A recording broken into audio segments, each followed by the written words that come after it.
there's a lot of ways to get interviews. And I'm going to list just a couple of them. And then I'm going to ask you, how do you get interviews? One way is you go on a place like Podmatch or Podbooker, where there's a whole bunch of podcast people, and you try to either do an interview exchange, or you try to just get on other people's shows, or you're looking for your own guests. You can do any of the three options. Another way to do it is to be in Facebook groups where your perfect listener would be, and you're engaging with them. And then when you see somebody posting something that's really great, you say, hey, would you like to be on the show?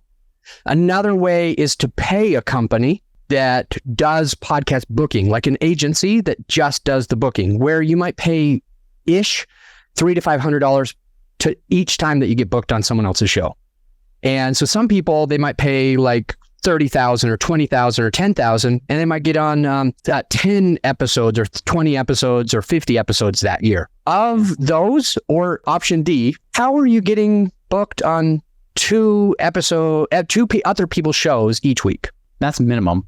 That's the minimum. My average is actually closer to about 3.8 to 4 times a week. It's been a combination of a lot of the things you already mentioned, right? So funny, I just found Podmatch a couple months ago. I'm a little late to the party. Okay. That's what boosted up from about 2 or 3 times a week up to like almost 4 or 5 times a week recently. So here's how I do it. I would actually go in order of like cheapest or easiest all the way up to most expensive. So the cheapest one, of course, I started with was RadioGuestList.com. That's a great membership, and it's free. You can actually get it for free, but I recommend doing the $6 a month membership. It's virtually nothing.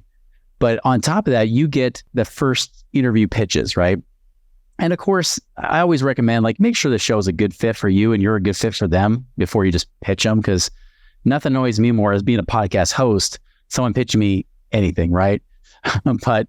But I'll tell you, like, you know, if it's something that really makes sense, great, reach out to them and make it make sense, and keep it short and sweet about who you are and what you do. You know, so with Radio Guest List, you have to go and email them yourself.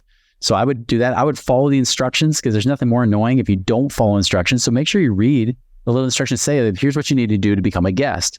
You know, I'll email them. I'll make sure I use their name and say, for example, say, hey, you know, my name is Chris Miles, cash flow expert or anti-financial advisor, depending on which one I think will resonate with them more.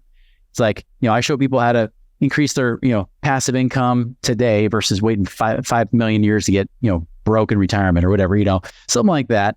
And then, you know, and I'll just say, like, you know, if it's an entrepreneur show, I might say, hey, you know, I've been in business for 20 years. I've been helping, you know, people with this. I have a lot of experiences where I've been high, I've been low, you know, so it could be a story based, you know. So again, I kind of cater it to whatever their show is really for, right? Like if they're entrepreneurs, I cater there. If it's for real estate investors, I talk about alternative investments and passive income and how to get your money to pay you twice, you know, or why every real estate investor needs passive income. You know, I'll just cater that. And I'll just say, I've attached my bio here for your review. You know, let me know if you have any questions, if you feel like you're a good fit for my audience. And that's pretty much it. So it's usually like 2 short paragraphs that I'll give people. And that's worked pretty well. It doesn't mean I get responses every time, but you know, I get pretty decent responses. And the cool thing is I have my bio that I have like a short bio that's 50 words or less, because someone will request that. I call my super duper short bio. And then I have my super short bio that's less than 100 words that I usually send out to most people. And that's what I put up on Podmatch. You know, I did Podmatch, but I've used that for Radio Guest List. I would find at least a couple interviews a month just from that. So that's a great place to start. Then I did Podmatch recently. That one's Can I interrupt you? This is on RadioGuestList.com, which we'll link it in the show notes. I'm hearing everything that you're saying. Keeping it short and sweet, 2 paragraphs at most, following their instructions, catering to their show, keeping it personalized so it's not just some copy and paste thing, and attaching a short bio. And now I'm wondering you know what's funny? I literally had a good question. And then I was like wrapping up everything that you said. And now I'm thinking, did I get all the points that he mentioned? And my brain was thinking more about that than it was about the question that I had. Shoot, that's depressing, because I had a great, curious thing that I think that would really support the listener. It'll come back to me. So keep going, Chris, and then I'll get back there. Yeah, I think, like I said, I think that's a great start, because it does kind of lead to what you could do with Podmatch, right? And I actually, did you remember the question? Yeah, you could tell in my face. I'm like, oh, that's what it was. Yep. Are you getting on their show? Get you there. Are you getting them on your show? Are you doing both? When you do these 2 short paragraphs, what's your heart saying? What is your actual goal? Yeah, my goal is to get on their show. Okay. And so you don't feel bad, like, because I sometimes do feel bad and kind of have this reciprocity thing where I just feel like, man, I've got to offer them to be on my show too.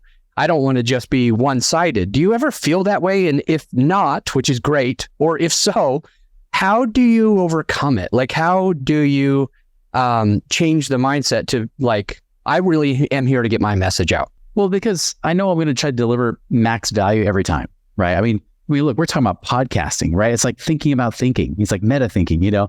It's the kind of the same thing. This is not my area of expertise, but I know I can deliver good value from the things I've learned, you know? Otherwise, I wouldn't come on the show and ask to be on in the first place. I think people feel more guilty if they try to weasel their way onto a show and know that they're not that good. And I'm not saying this is you, Adam, by the way. I'm not saying that at all. Thank you. Because sometimes I will feel that the reciprocity, but then I remember, listen, I'm not only here to give them good value so that their listeners want to stay on their show and make sure I keep them hooked.